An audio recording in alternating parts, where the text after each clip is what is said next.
Werner Ferrari est en détention provisoire depuis plus de 5 ans. Que se passe-t-il dans la tête de Werner Ferrari qui doit répondre de 5 meurtres au tribunal de Wettingen? Le procès du meurtrier d'enfants présumé Werner Ferrari s'ouvre aujourd'hui.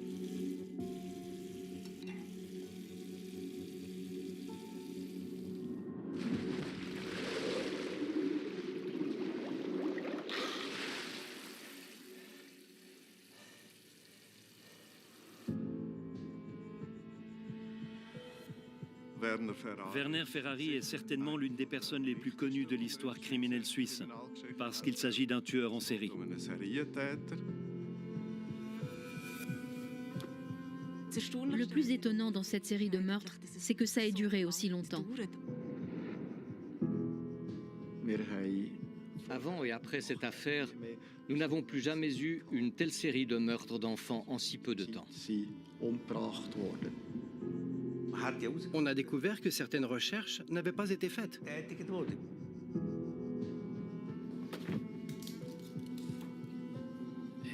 Il a étranglé les enfants de ses mains.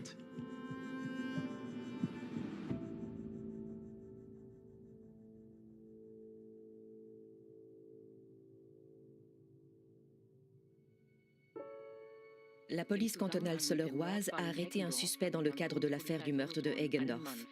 Le suspect, un Suisse, est incarcéré depuis jeudi passé. Le meurtrier de Fabian Imhoff, 9 ans, est passé aux aveux.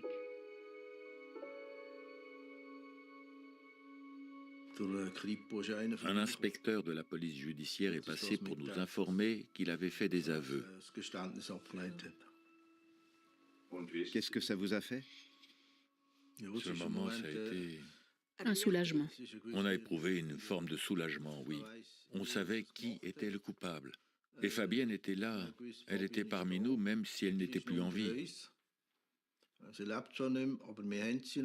Il y a de nombreux cas en Suisse où les parents ne savent toujours pas, après 30, 40, 50 ans, où se trouve leur enfant.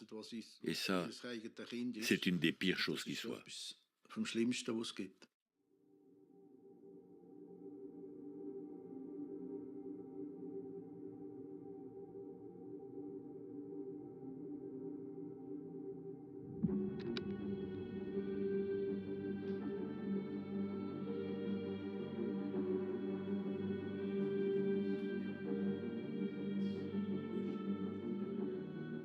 Il n'a pas tout avoué d'un coup, mais par étapes.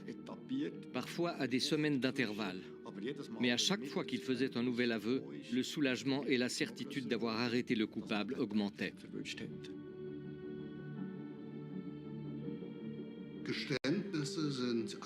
Contrairement à ce que pensent les non-initiés, les aveux ne constituent pas une preuve en soi par excellence. Au contraire, ils doivent être considérés avec prudence. Il y a des aveux tactiques. Il y a des aveux qui sont faux. Il ne faut donc pas surestimer l'aveu comme moyen de preuve.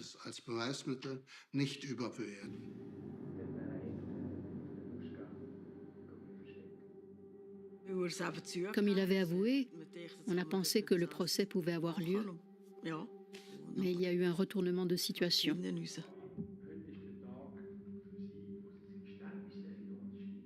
Je ne serai plus prêt à reconnaître un délit dont on m'accuse et dont je suis convaincu d'avance que je ne l'ai jamais commis.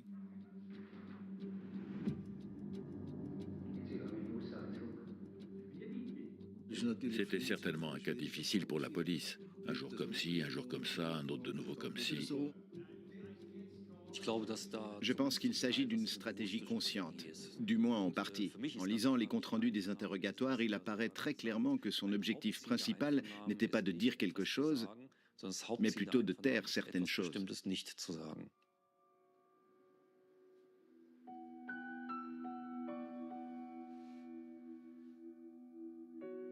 Chers parents, en luttant contre l'inconcevable, il m'est difficile de vous envoyer ces quelques lignes.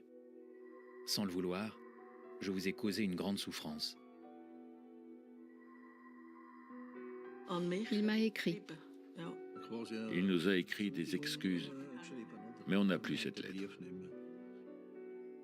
Il n'est pas possible d'effacer l'horreur, mais je peux dire sincèrement que je suis désolé. Mère, pardonne-moi. Fabienne, Ce que j'ai fait, je ne l'ai jamais voulu.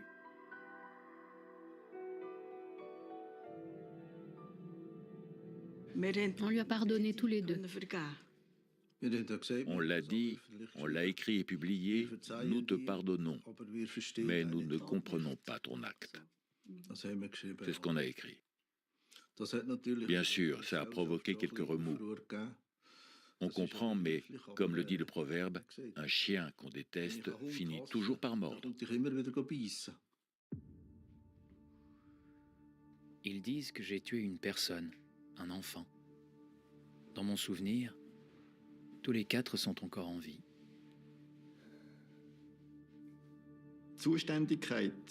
En Suisse, dans le cas d'une série de délits, la compétence judiciaire se situe là où le premier d'entre eux a eu lieu.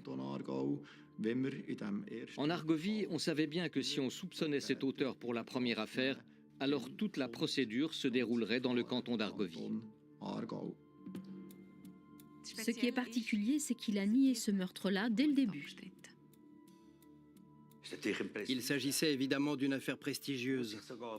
On peut même se demander si Ferrari n'a pas été inculpé dans l'affaire Route S uniquement pour que le procès ait lieu dans le canton d'Argovie.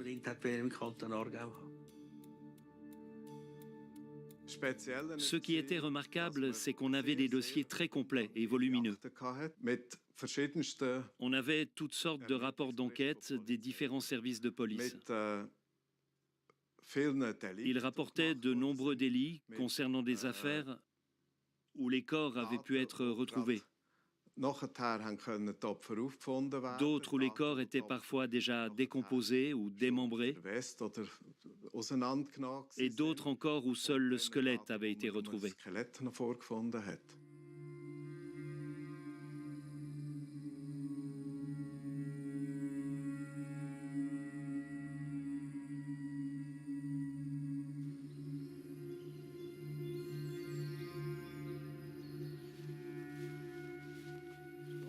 Pourquoi M. P me montre-t-il l'endroit où ce garçon est censé se trouver? Il m'a dit que j'étais l'auteur du crime, mais que je ne m'en souvenais plus.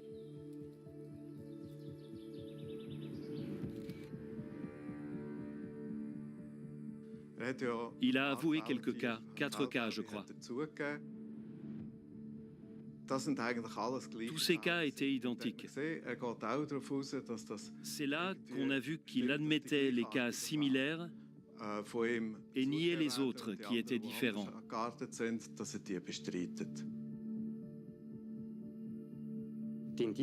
On dispose d'indices très divers pour les crimes qui n'ont pas encore été élucidés. Dans l'affaire de Vurenloos, on dispose d'une série d'indices marqués qui pointent en direction de Ferrari. Dans d'autres cas, les indices ne sont pas aussi révélateurs. Presque 6 ans après son arrestation, Werner Ferrari doit répondre de ses actes devant la justice. Selon l'acte d'accusation, il aurait tué 5 enfants en procédant toujours de la même manière. Il gagnait la confiance des enfants lors d'une kermesse, puis il les attirait dans un endroit isolé. Là, il les assaillait sexuellement et s'ils se défendaient, il les tuait.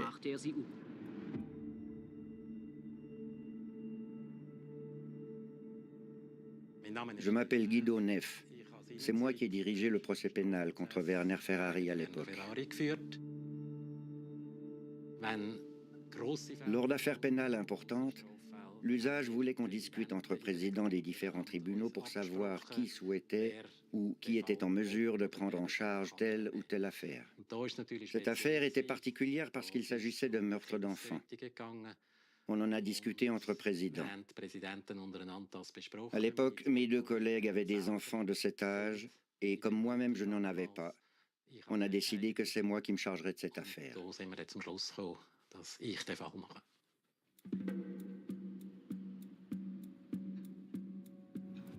Fin 1994, Werner Ferrari a enfin été traduit en justice.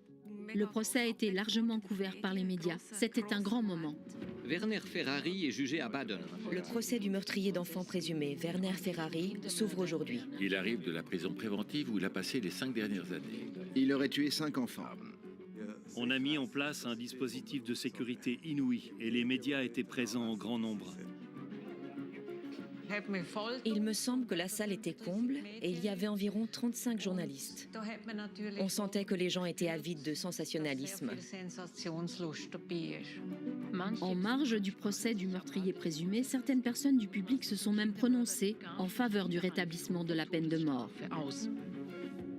Il y a certainement eu des voix qui ont réclamé la peine de mort, en disant qu'un tel individu n'avait pas le droit de vivre, qu'il fallait le tuer. Je suis contre la peine de mort. À l'époque, plusieurs personnes m'ont téléphoné en critiquant le fait que je ne sois pas pour la peine de mort. Je suis toujours contre aujourd'hui. J'ai appris que son avocat commis d'office était un avocat zurichois de 81 ans, spécialisé dans les divorces. J'avais été pris d'un sentiment de malaise quand cet avocat m'avait dit « En fait, on sait bien ce qu'il faudrait faire à M. Ferrari. » Pour lui, la peine de mort était la seule sentence qui convienne. C'est étrange qu'un avocat commis d'office parle ainsi de son client.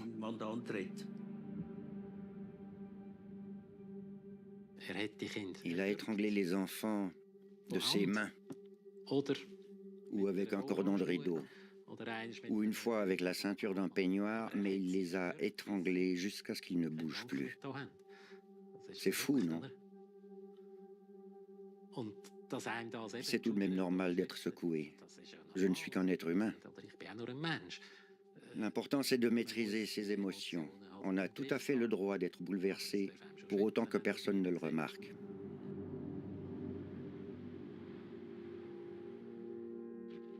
Mon objectif est que l'accusé Ferrari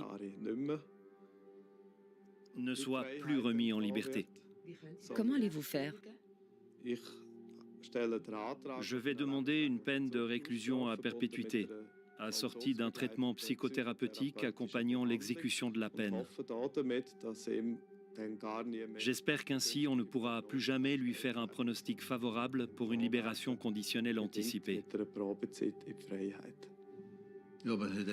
Nous, on espérait simplement un jugement approprié, qu'il soit condamné et éloigné de la société. C'était le plus important.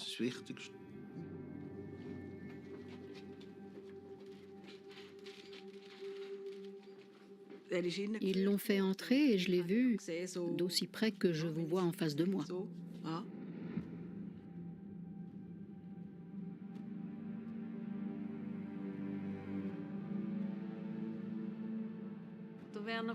En fait, Werner Ferrari était un petit monsieur insignifiant. Une de ces personnes qu'on ne remarque jamais, où qu'elle se trouve.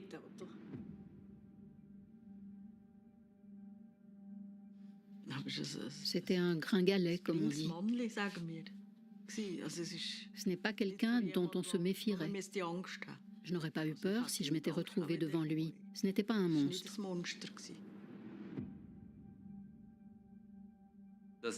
Dans ce genre de cas, quand on interroge des voisins ou des connaissances, la plupart d'entre eux sont très surpris et disent « Il m'a toujours salué très gentiment, il a toujours été très aimable.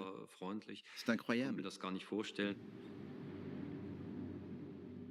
Tout a commencé comme prévu à l'hôtel de ville de Wettingen, où le procès se déroule pour des raisons de place. Le président du tribunal, Guido Neff, a commencé par rappeler qu'il ne voulait pas d'un procès spectacle, mais d'un procès équitable. En général, le procès s'ouvre par un interrogatoire de l'accusé sur sa situation personnelle. Puis on aborde les chefs d'accusation. Lorsque le président du tribunal, Guido Neff, a abordé la question des homicides, il y a eu un revirement de situation. Ferrari est revenu sur ses aveux et il a affirmé qu'il les avait faits uniquement sur la base d'informations qu'il tenait des enquêteurs ou des médias. D'un coup, alors qu'il avait avoué. Et puis, bien sûr, il a dit que ses aveux lui avaient été extorqués par les enquêteurs et les policiers.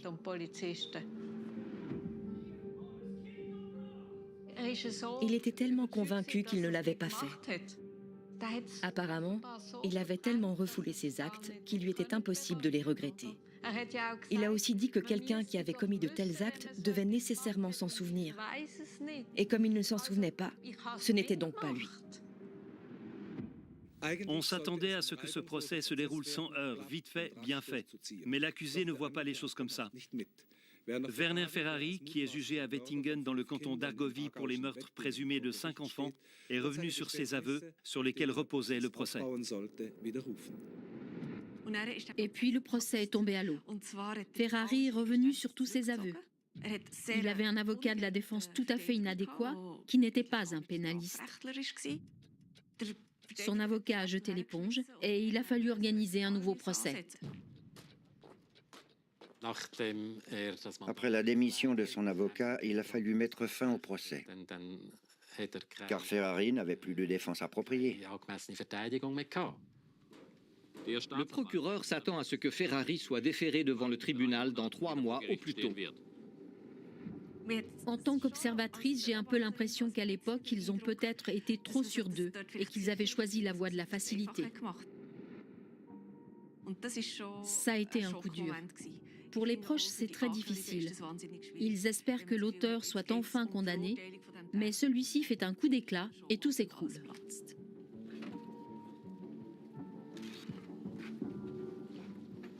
L'affaire se complique pour le tribunal car il doit désormais s'appuyer entièrement sur des indices. Si je me souviens bien, la stratégie a consisté à trouver une explication à la rétractation des aveux de M. Ferrari.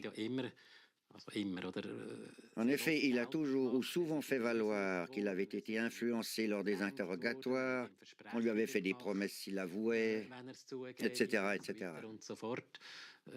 Il a incriminé les fonctionnaires chargés de l'enquête, les accusant de lui avoir fait de fausses promesses, de l'avoir drogué, et je ne sais quoi encore.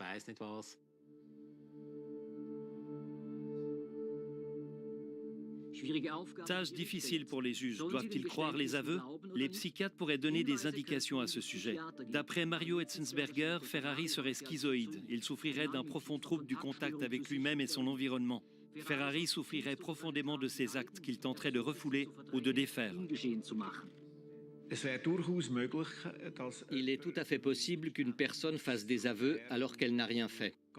Ça peut arriver. Mais dans ce cas, ça ne correspond pas à son type de narration et à l'ensemble du contexte. Mais ce n'est pas parce que ça ne correspond pas que ça ne s'est pas passé comme ça. J'ai l'impression que ce qu'il m'a raconté est authentique. Ça m'a étonné quand il s'est rétracté. Je ne me suis pas dit, bon, voilà, il s'est rétracté. Non, ça m'a étonné. La probabilité que ces déclarations soient fausses existe, mais je la qualifierais de faible. Je me demande s'il y a un moyen de rendre réversible ce qui s'est passé. Et quelqu'un en moi répond, non, il n'y en a pas.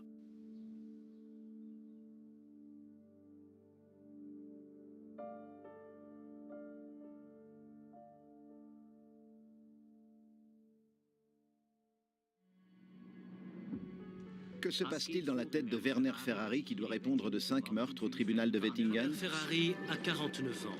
Originaire de Bâle, il comparaît pour la 2e fois devant le tribunal de district de Baden en Werner Ferrari exposera sa version des faits devant le tribunal. Werner Ferrari a déjà passé la moitié de sa vie derrière les barreaux. Le tribunal décidera demain s'il y restera pour toujours. L'homme le plus important du jour, c'est Martin Ramisberger, l'avocat commis d'office. Il a repris la défense de Werner Ferrari il y a 6 mois seulement. Si en tant qu'avocat on refusait ce type de mandat, notre système judiciaire qui exige la présence d'un avocat de la défense ne fonctionnerait pas. Sans avocat de la défense, pas de jugement. Dans ce cas, on ne pourrait simplement pas condamner les auteurs de tels faits. Je ne parle pas de cas particuliers, je parle en général. Comme à ce jour, l'accusé maintient la rétractation de ses aveux, en tant qu'avocat de la défense, je n'ai pas d'autre choix que de plaider l'acquittement.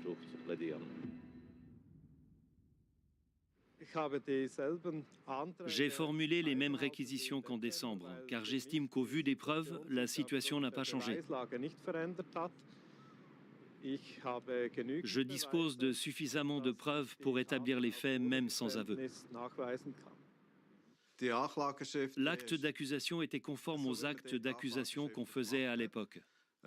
Il était cinglant, Il contenait des insinuations. Il racontait une histoire dont personne ne pouvait douter qu'elle s'était déroulée ainsi.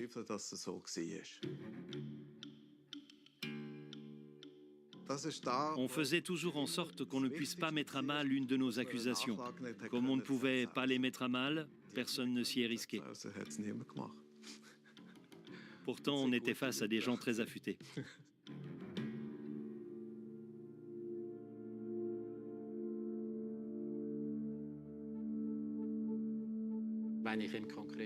Quand je lui faisais part de mes réserves, il me répondait que ce n'était pas vrai, qu'il n'avait jamais dit ça.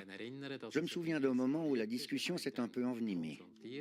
Je l'ai confronté à ses déclarations et il m'a demandé quand il avait dit ça et où ses paroles étaient consignées.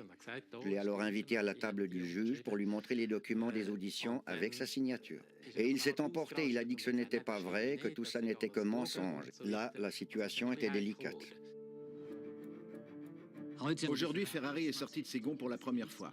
Lorsque le président du tribunal a décrit comment il avait maltraité les victimes, il a explosé en criant « C'est des saloperies, des mensonges, vous allez le payer ». Ferrari se trouve toujours au tribunal où un médecin a dû lui administrer un calmant. Ce matin, devant l'hôtel de ville de Wettingen, le public a montré un grand intérêt pour le procès de Werner Ferrari. Le verdict est attendu pour aujourd'hui. Puis il est apparu pour l'énoncé du jugement, lourdement escorté par la police, sur ce trajet qu'il a déjà effectué de nombreuses fois. Je me souviens qu'au moment d'énoncer le jugement, ma voix s'est brièvement étranglée. C'était au début, au moment où je résumais ce dont il avait été question dans ce procès, c'est-à-dire l'assassinat de 5 enfants. Quand j'ai lu les noms des enfants une nouvelle fois, à cet instant, ça m'a pris. Ça ne s'est pas vu, mais je me souviens que ça m'a affecté émotionnellement. Un procès bouleversant vient de s'achever. Le tribunal de district de Baden a reconnu Werner Ferrari coupable d'avoir assassiné 5 enfants. Pour les juges, les preuves ont indiqué que Werner Ferrari a tué entre 1980 et 1989 les 5 enfants que voici. Le tribunal a considéré que les aveux que Ferrari avait retirés lors du premier procès étaient valables. Il a été condamné à la peine maximale, la réclusion à perpétuité. Je vais la casser, ta caméra.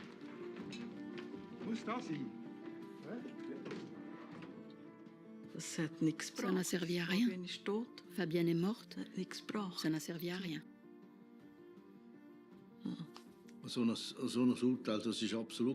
Un jugement, ça n'aide absolument pas.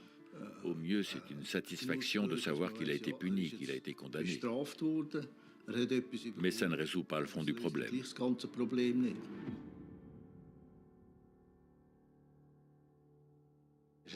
C'était un jugement unanime. À ce moment-là, on était convaincus que c'était un jugement juste, un jugement équitable.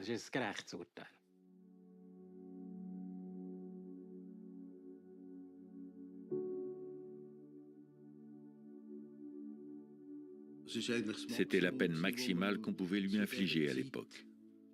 L'internement n'est arrivé que plus tard. C'est plus tard qu'on a voté sur l'internement.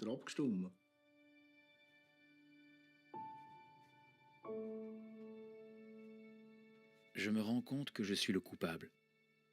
Seulement, je n'arrive pas encore à y croire.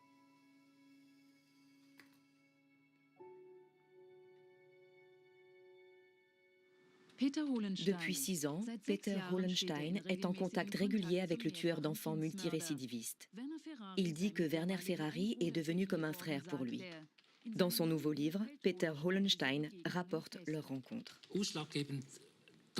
Je me suis intéressé à cette affaire au moment du deuxième procès en 1995, qui a eu lieu à cause de la rétractation de ses aveux lors du premier procès. Je me suis alors posé un certain nombre de questions. Par exemple, comment se fait-il que quelqu'un qui est en détention préventive depuis 5 ans retire soudain ses aveux? Pourquoi a-t-il fallu 9 ans pour l'arrêter? Ce que j'ignorais et que j'ai appris en lisant le livre de Peter Hollenstein, c'est qu'il s'agissait presque d'une série de meurtres programmés. En effet, avant de commettre un premier homicide, Ferrari avait déjà été interné en clinique psychiatrique à l'âge de 20 ans pour des délits mineurs. À ce moment-là, il a fait l'objet d'une première expertise. Le médecin avait diagnostiqué qu'il était pédophile et avait averti qu'on ne pouvait pas exclure que cet homme commette un jour un délit sexuel pédophile. En lisant ça, j'ai été choquée de voir qu'à l'époque, ce qui allait arriver était en quelque sorte prévisible.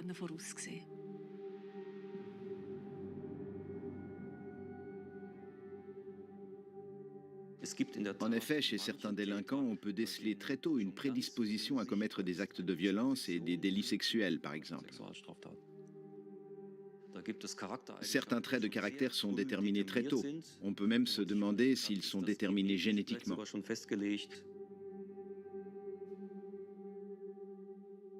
Quand on s'intéresse à la jeunesse de Werner Ferrari, on s'aperçoit qu'il y a comme une part de prédestination. Son enfance et sa jeunesse sont presque un cliché du genre quand on les compare au parcours d'autres délinquants. Il a été abandonné très tôt par sa mère et placé en foyer. Comme il l'écrit lui-même dans ses lettres, il n'a jamais connu l'amour. Il est passé d'un foyer et d'une institution à l'autre avant de devenir un petit délinquant.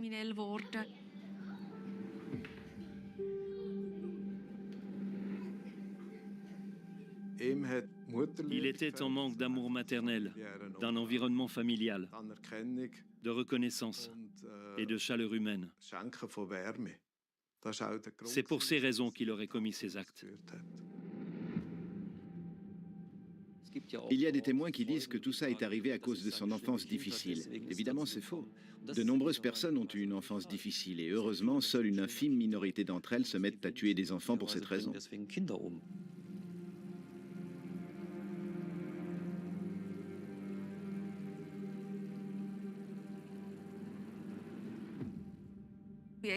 Dans une lettre, il raconte qu'un jour où il était en visite à la maison, son beau-père lui a maintenu la tête sous l'eau pour essayer de le noyer.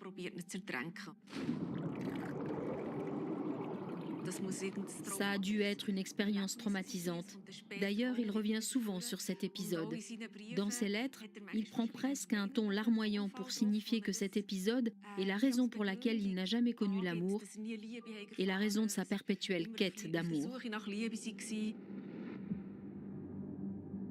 Quand une personne sans défense se met à hurler, surtout des enfants, quelque chose en moi s'affole, parce que c'est moi que j'entends hurler. J'entends alors brusquement comment j'ai hurlé pour ma propre vie, la fois où mon beau-père a essayé de me noyer. Je m'entends hurler comme quand on me battait quand j'étais enfant. Et je m'entends hurler de désespoir d'avoir été abandonné. Il est tout à fait possible que ces images remontant à l'enfance, ainsi que cette expérience de mort imminente, aient été intégrées quelque part et qu'elles jouent un rôle. Par contre, j'ai un gros doute sur la causalité, sur le fait que ce soit la raison de ces actes. Il est plus probable qu'il s'agisse d'un lien de causalité établi a posteriori.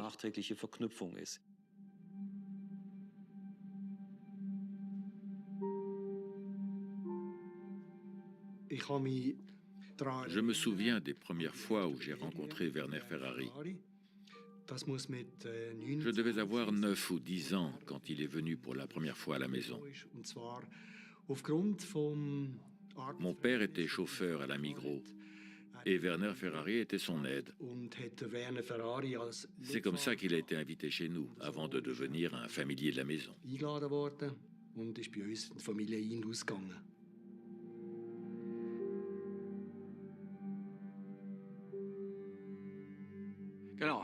Je m'appelle Kurt Schniedrich.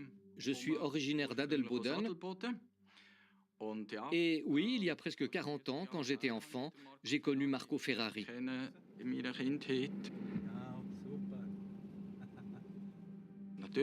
Bien sûr, je suis nerveux, mais c'est à cause des caméras et de tous ces gens, pas vraiment à cause de Marco Ferrari. Parfois, il s'appelle Marco et parfois Werner. L'un aime les enfants, l'autre les tue. C'est ça qui est étonnant dans l'affaire Ferrari.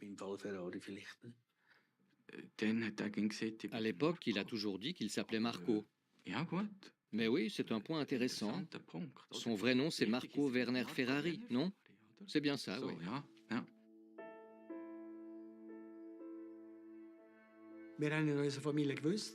Dans notre famille, on connaissait le passé de Werner Ferrari.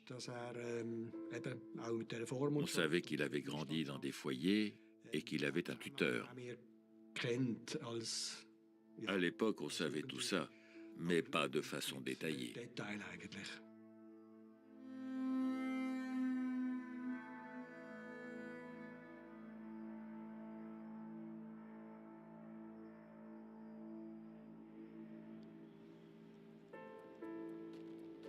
Ma mère ne m'a jamais embrassé, ni même tenu par la main ou consolé quand je pleurais.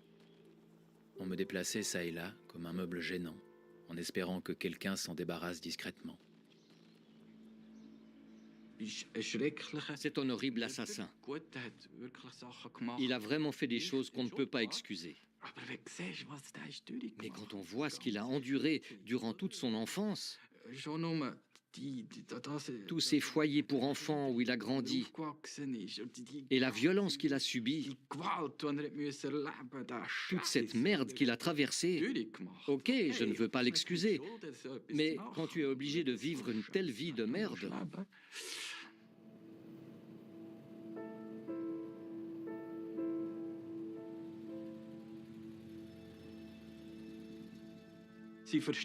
Sa raison a toujours cherché l'amour et la sécurité.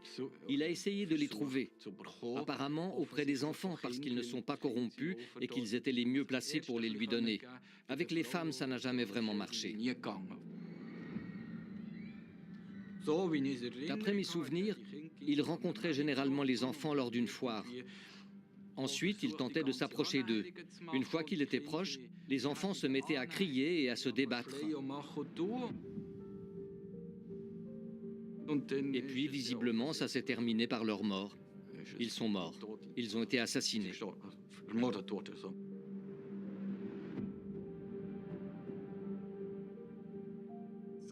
J'ai moi-même vécu un schéma similaire. Mais moi, je ne me suis pas défendu. Je me disais juste, c'est cool, j'ai le droit de conduire la coccinelle Volkswagen bleue. Oh, c'est cool, il me paye des bonbons. Bien sûr, ok, merci beaucoup, tout va bien. Vas-y, montre-moi ton affection. Évidemment, je n'ai jamais dit montre-moi ton affection. Enfant, je ne voyais rien de bizarre à ça. Comment dire ? Je n'avais pas l'impression qu'il fallait que je me défende de quoi que ce soit.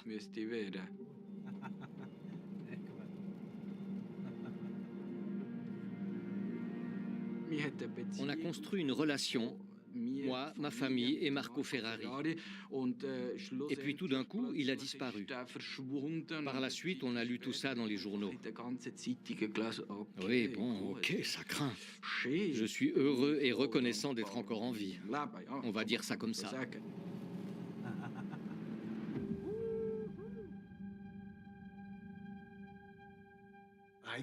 En fait, Werner Ferrari est un produit de notre société. À qui la faute? On peut se poser de nombreuses questions, notamment sur toute la machinerie des foyers, des institutions judiciaires et sociales qu'il a fréquentées, ainsi que les erreurs qui y ont parfois été commises.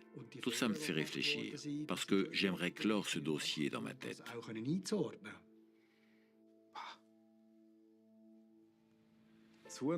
La poule ou l'œuf? Eh bien, Werner Ferrari a quitté la maison très tôt et a été placé dans un foyer. Dans un foyer, on ne reçoit évidemment jamais d'affection ni d'amour maternel. Dans ces foyers, on s'y efforce, mais on n'y arrive pas vraiment.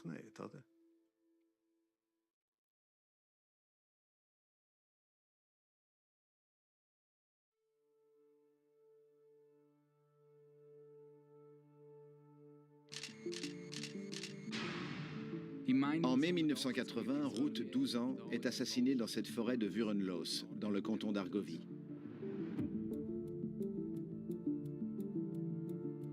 On a longtemps cru que Werner Ferrari était l'assassin, mais il est désormais possible qu'il soit acquitté dans cette affaire. L'affaire Route S montre clairement qu'à l'époque de l'arrestation de Ferrari, beaucoup de gens et d'enquêteurs se sont dit qu'il était responsable de toute la série de meurtres. C'est peut-être pour ça qu'on n'a pas été plus attentif.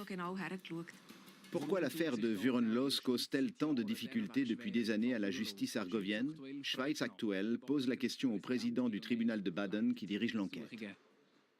Il est probable qu'il y ait eu des erreurs ou des omissions. Rétrospectivement, c'est facile à dire.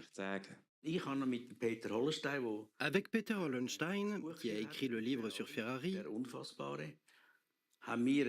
on avait trouvé des indices qui démontraient que Ferrari n'avait pas commis le premier homicide.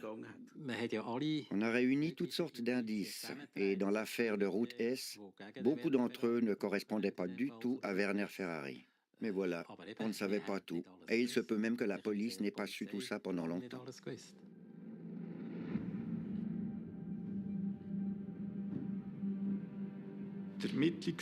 Les méthodes d'enquête étaient nettement plus limitées qu'aujourd'hui. On manquait simplement de moyens. Mais là où c'est l'homme, le policier qui fait la différence, je pense aujourd'hui encore, subjectivement, qu'on a fait tout ce qui était possible.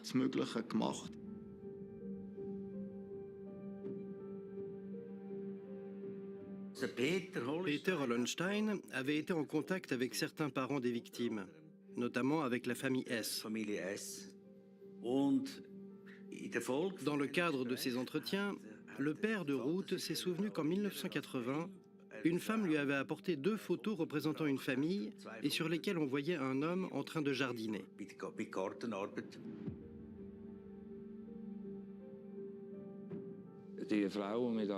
En apportant les photos, la femme a dit quelque chose comme « Est-ce que ça pourrait être lui ?»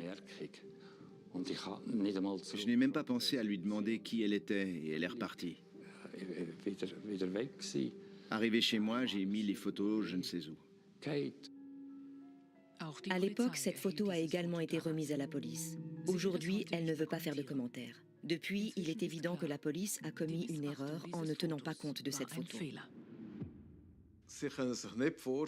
Vous ne pouvez pas imaginer le nombre de personnes qui se sont présentées au cours de cette procédure en disant qu'elles avaient une piste, qu'elles avaient des informations au sujet de telle ou telle personne.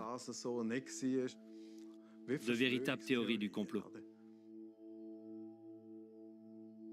Peter Hollenstein est venu me trouver en me demandant comment faire pour retrouver l'homme qui était sur la photo et savoir où se trouvait cette maison.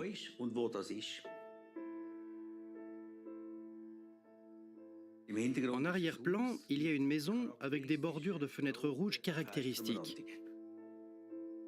J'ai réussi à faire publier cette photo avec une légende qui demandait « Cette photo disculpe-t-elle le tueur d'enfants Werner Ferrari ?»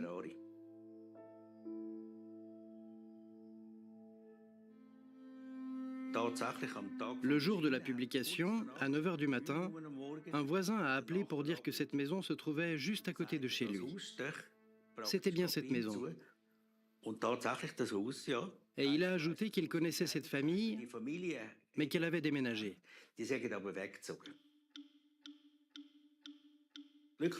Par chance, le beau-frère d'un certain monsieur R nous a appelés le soir même. Il nous a raconté qu'il se souvenait du soir du meurtre et de la découverte du corps de la petite Ruth S.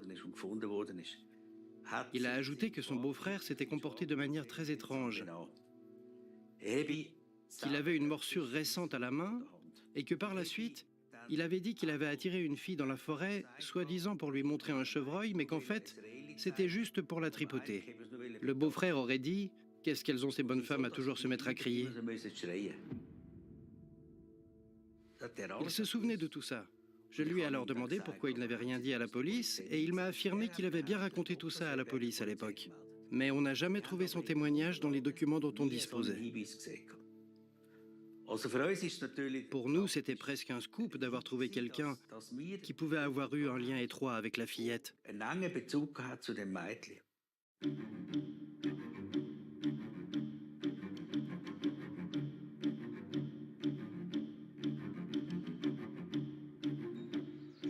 Le cimetière de Wolfhalden cet après-midi. Dans cette tombe du canton d'Appenzell repose un homme qui pourrait avoir été impliqué dans le meurtre de Ruth il y a plus de 20 ans. Les autorités judiciaires persistent encore à désigner Werner Ferrari comme l'auteur du crime et refusent de poursuivre l'enquête. Erich Kuhn est le procureur en charge de l'affaire. En cas d'acquittement pour l'affaire de Vurenloos, il aurait la possibilité de rouvrir l'enquête, mais il ne le fait pas sous prétexte d'une part qu'on ne fait pas d'enquête sur les morts et d'autre part... Ce délit est prescrit. Il a été commis en 1980 et le délai de prescription pour ce type de délit est de 20 ans au maximum. Il n'existe aucune base légale permettant de rechercher un nouvel auteur. On n'a pas le droit de poursuivre l'enquête. Pour réviser un procès, il faut disposer de preuves solides et il n'y en avait pas. On a collaboré avec l'avocat de Ferrari et c'est lui qui a eu l'idée de faire exhumer M. R. C'est ce qui a finalement poussé les instances judiciaires à ordonner l'exhumation de cet homme. On a fait exhumer ER, mort en 1983, pour comparer ses dents avec les traces de morsures trouvées sur le corps de Ruth.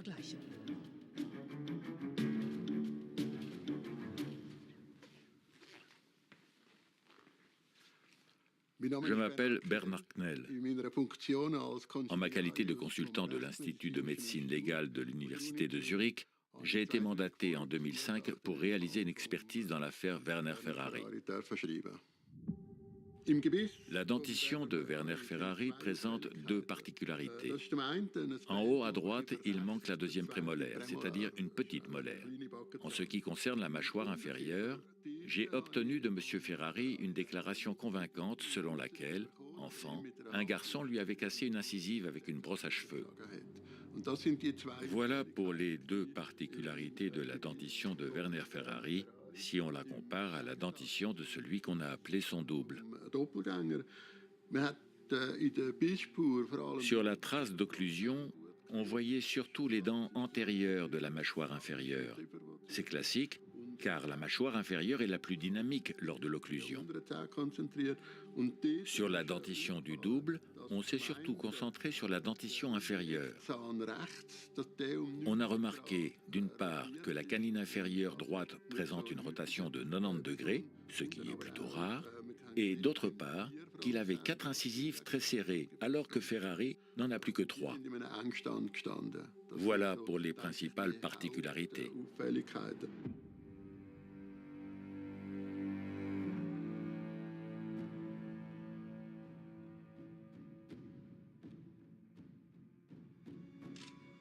Sur la base de ces conclusions, Werner Ferrari demande un nouveau jugement de l'affaire. Le 10 avril 2007, il comparaît donc à nouveau devant le tribunal de district de Baden. Le procès en révision doit déterminer une nouvelle fois s'il est vraiment l'auteur du meurtre de Ruth. La révision a eu lieu parce que de nouvelles preuves et de nouveaux témoignages sont apparus. Nous n'en avions pas connaissance lors du premier procès. Je suis parti du principe qu'en présence de 4 meurtres d'enfants, il n'y a pas de discussion sur la durée de la peine de prison et que la sentence à perpétuité restait.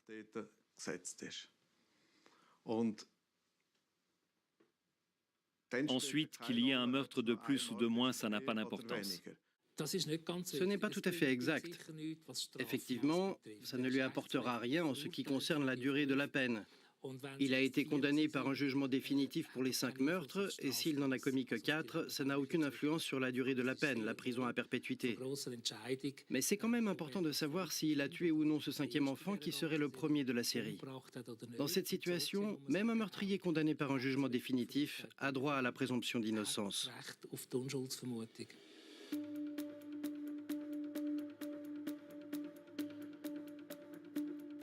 Dans cette affaire, c'est la 3e fois que Werner Ferrari comparaît devant le tribunal de district de Baden. Se basant sur de nouveaux indices et témoignages, la Cour suprême du canton d'Argovie a accepté en juin 2003 la demande de révision déposée par Werner Ferrari. Le principal point de litige concerne 2 expertises différentes des traces de morsures trouvées sur la victime. Le matin de ce procès, j'étais certainement plus nerveux que d'habitude. Je savais que le procureur était contre la révision du procès et, à ma connaissance, Il était aussi contre l'exhumation du double. Il avait dit « On ne fait pas d'enquête sur les morts ». Il était convaincu que Werner Ferrari avait été condamné à juste titre pour cette affaire également. Il n'a pas lâché prise et il n'a pas arrêté de me déstabiliser et de remettre en question mes déclarations en me posant les mêmes questions plusieurs fois, mais en changeant légèrement leur formulation.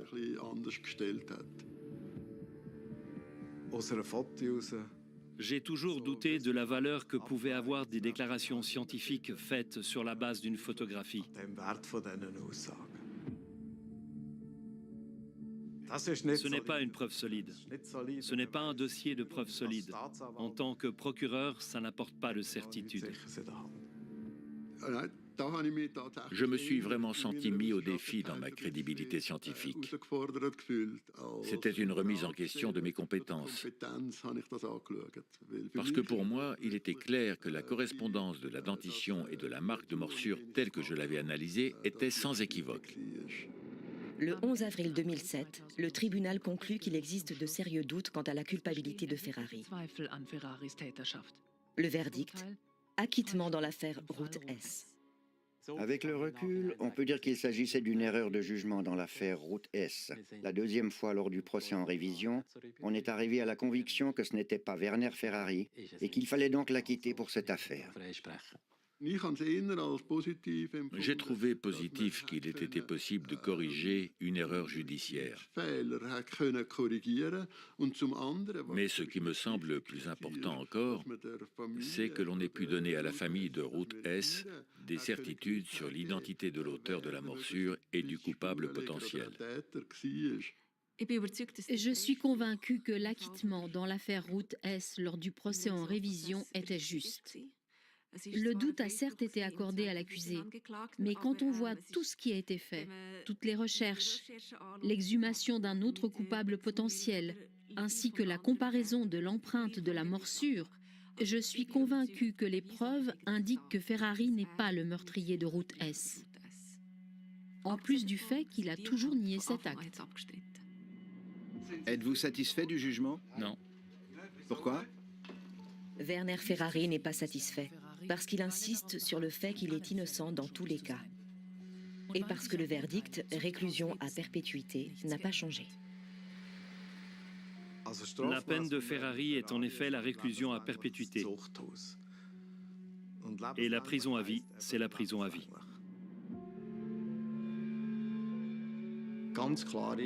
Il est évident qu'il faut protéger la société contre des criminels aussi dangereux,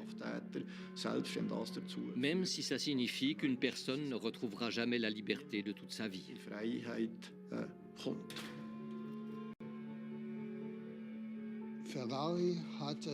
Ferrari a eu une grande influence sur le climat sociopolitique, puisqu'une initiative populaire réclamant une plus grande sévérité des peines a été lancée. Le monde politique a réagi et de nouvelles lois ont finalement été adoptées pour renforcer la sévérité des peines pour les délits les plus graves.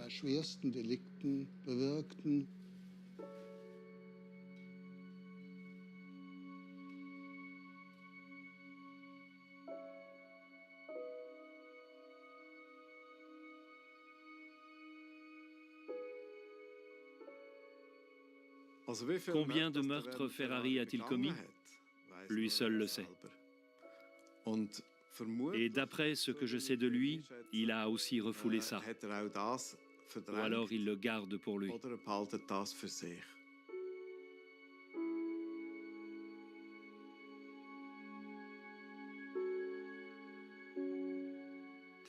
J'ai eu de la compassion pour les victimes et surtout pour leurs proches et pour les proches de Ferrari. Les proches d'auteurs de crimes sont aussi des victimes. Mais pour lui, non. La seule chose qui compte, c'est que cet homme ne soit plus jamais libéré.